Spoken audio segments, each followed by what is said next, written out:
En décembre dernier, un an après l'attaque de Bangui par les anti-Balaka, estimant que le job a été fait, le ministère de la Défense français a annoncé le retrait partiel de la force armée sangariste du pays.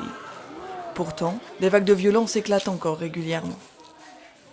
Chaque fois qu'il y a une tentative de remettre des préfets, des gendarmes, des policiers en place, c'est un échec, puisqu'il n'y a pas les conditions de sécurité requises, il n'y a pas de la part des principaux groupes armés d'acceptance de ces représentants de l'État.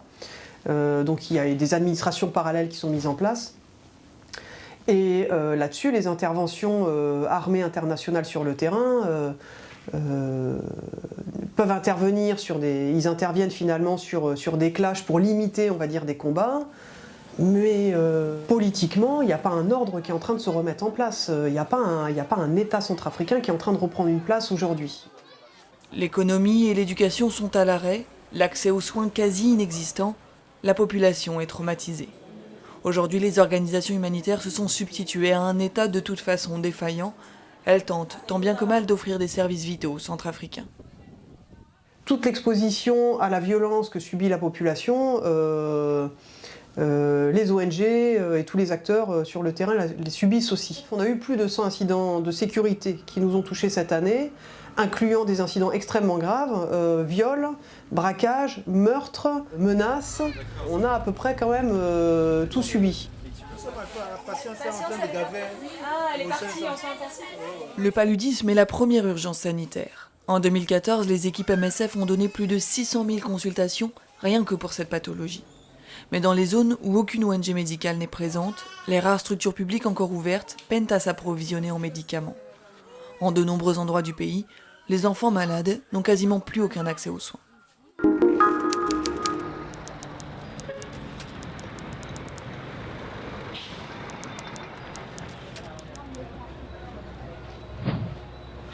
L'hôpital de Djedidje est l'une des deux seules structures publiques de Monrovia. Comme beaucoup de centres de santé, il a fermé ses portes au plus fort de l'épidémie d'Ebola. Mais l'hôpital, qui offre soins d'urgence en pédiatrie et en maternité, rouvre peu à peu.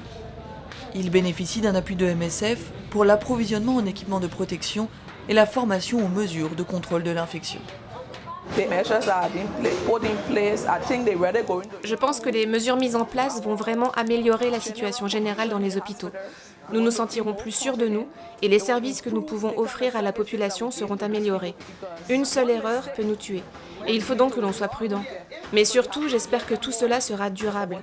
Même après l'épidémie, nous devrons continuer à suivre ces mesures.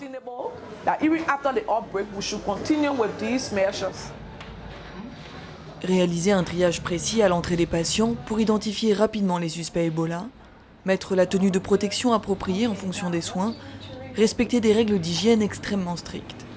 Toutes ces mesures demandent un changement radical, parfois difficile à mettre en place, alors même que l'épidémie semble ralentir. Même parmi les personnels de santé, certains ont commencé à baisser leur garde parce qu'ils pensent que le nombre de cas n'est pas très élevé. Nous devons être conscients du fait qu'un seul cas peut déclencher une épidémie. Donc nous devons continuer à respecter les mesures de prévention pour que personne ne soit contaminé et rompre la chaîne de transmission. Tout en accompagnant la reprise des activités médicales, les équipes MSF continuent de s'investir directement dans la lutte contre la fièvre hémorragique. À Eloi 3, le centre de traitement Ebola de MSF à Monrovia, un essai clinique a débuté début janvier. Mené par l'université d'Oxford, il vise à déterminer l'efficacité et la tolérance d'un antiviral, le brincidofovir. Tous les nouveaux patients atteints du virus pourront être inclus dans l'essai.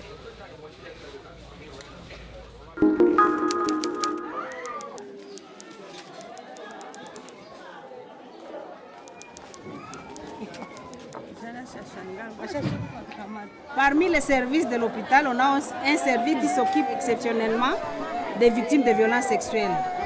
Dans le traitement, il y a d'abord la prévention contre le VIH-Sida, la prophylaxie. On donne aussi les traitements contre les infections sexuellement transmissibles.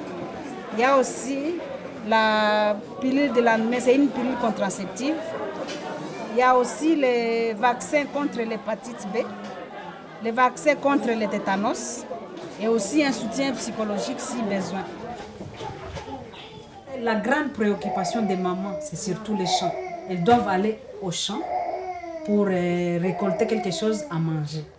Et là, elles rencontrent des groupes armés qui les attendent dans les champs. Et là, elles subissent des violences sexuelles au niveau du champ. Mais aussi, elles peuvent subir des violences sexuelles au niveau de leur habitation. Lorsque les groupes armés viennent pour piller les maisons, ces derniers temps, nous avons l'impression qu'il y a vraiment beaucoup de femmes qui banalisent ça. Pourquoi?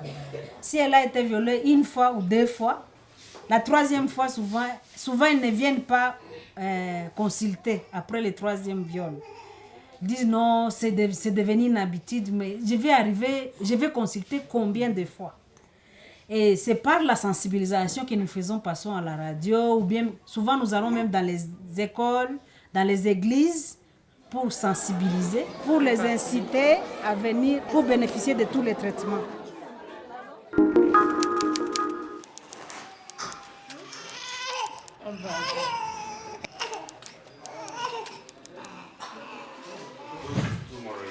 La province du Baloutchistan, dans le sud-est du Pakistan, est l'une des plus sévèrement touchées par la malnutrition infantile. L'insécurité alimentaire qui sévit dans cette région, la plus pauvre du pays, et le manque d'accès aux soins contribuent à cette situation. Autre facteur, le fait que les mères n'aient pas l'habitude d'allaiter les nouveau-nés, ce qui les rend plus vulnérables face aux infections. À Dera Mourad Jamali, dans l'est de la province, les équipes MSF leur offrent des soins.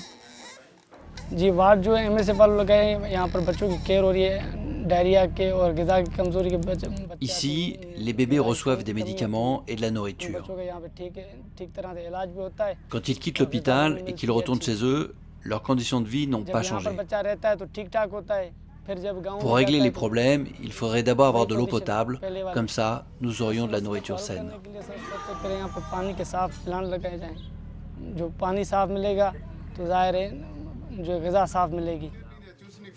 L'équipe médicale constate aussi que de nombreuses mères travaillent dans les champs jusqu'au moment de l'accouchement et y retournent quelques heures à peine après avoir donné naissance à leur enfant.